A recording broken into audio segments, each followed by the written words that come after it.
Welcome. In front of me is a XIAOMI Mi 11, and today I'll show you how to capture a screenshot on this device. So to get started, you want to open up the content that you wish to capture, which I'm going to be using settings as an example.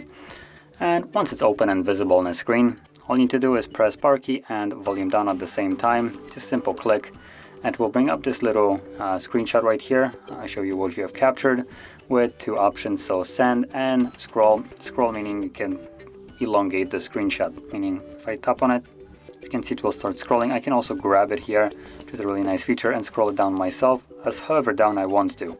Now, depending on how far you will scroll, this will basically make that entire screenshot. Even though you can't see what's on top anymore, it's capturing everything from the point you started, the highest point you started, to however far down you scrolled down to.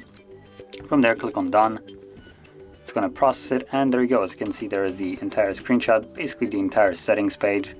And if you want to, you can crop it a little bit, tap on save, and voila, and that's basically the screenshot.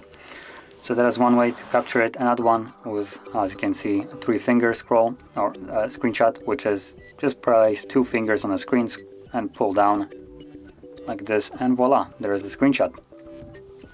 And once you have captured the screenshots, you can find them in your photo gallery. So once I actually find my photos,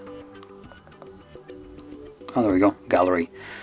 I can go into the albums. As you can see right now in the photos, it doesn't show anything. That's because screenshots aren't considered as a normal photo. It's more of a screenshot, so it goes into a specific folder. And there we go. As you can see, there is the 3 different ones that I have captured.